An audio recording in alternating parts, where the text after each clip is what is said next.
महाराज ने भी कहा कि एक 15 मिनट के सुमरन सुबह शाम करो, और एक 24 घंटे का सुमरन होता है जो निरंतर करो, हर कार्य को करते हुए करेंगे। तो प्रेमियों, ये बहुत भारत का, ये हिंदुस्तान का आध्यात्मिक यानी जगह है, स्थान है।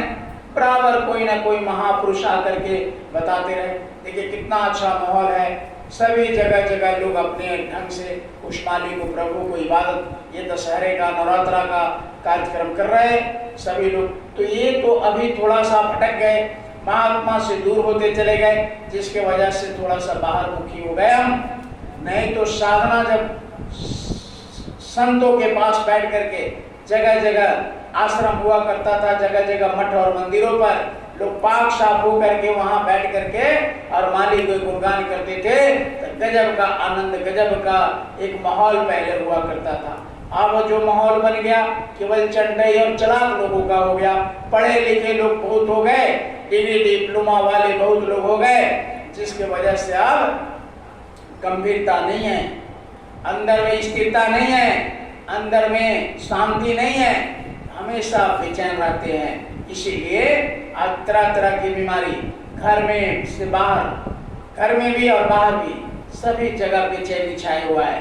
हमारे बुजुर्ग, हमारे पहले जो भारत के आज से 20 साल, 25 साल, 50 साल पहले डिग्री डिप्लोमा नहीं हुआ करता था, लेकिन कितना अच्छा सुखमय जिंदगी था। सभी भाई एक साथ रहते थे, सभी एक साथ रोटी खाते थे, सभी एक साथ काम करते थे, सभी मिलजुल करके रहते थे। लेकिन आज देख लो, कुत्ता की तरह झपट रहे, भाई भाई में लड़ाई, बहन बहन में लड़ाई, परिवार परिवार में लड़ाई, गांव गांव में लड़ाई, यानी जिला जिला में लड़ाई, राज्य राज्य में लड़ाई और देश देश में लड़ाई। देखिए, तो हमारे बुजुर्गों ने ऐसा विधान बनाया था कि आपके अंदर जो आनंद है वो सब परमानंद जो अंतर में बैठ करके लोग लिया करते थे, उसी का ये संकेत मात्र है।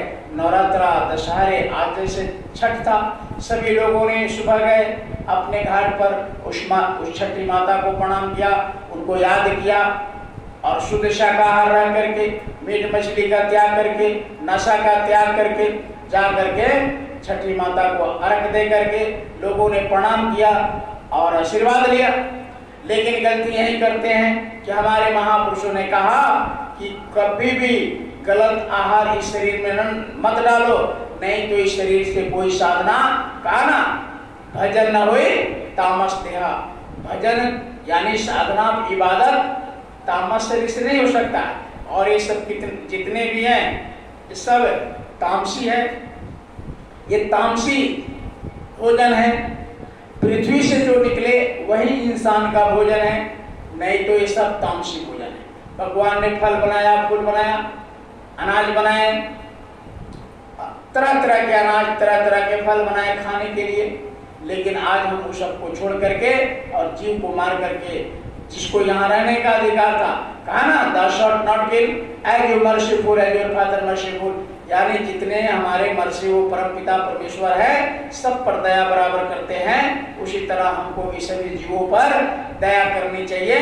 और पृथ्वी में यानी मिट्टी में, खेत में जो फसल लगे उसको ही खा करके अपने पूजा इबादत करना चाहिए। तो प्रेमियों, ये गुरु महाराज ने एक माहौल बनाया हिंदुस्तान में, काफी लोगों को उन्होंने शाकाहार बनाया, 1 करोड़ लोगों को शुद्ध शाकाहारी बना दिया और कहा कि ये बराबर करते रहना, सुमरन ध्यान भजन ये करते रहना, और जब तक तुम्हारे सांस चल रहे हैं जहाँ रहो उस मालिक को याद करते रहो, 1 घंटे सुबह 1 घंटे शाम उनको याद करते रहो और एक अध्यात्म का माहौल बनाओ।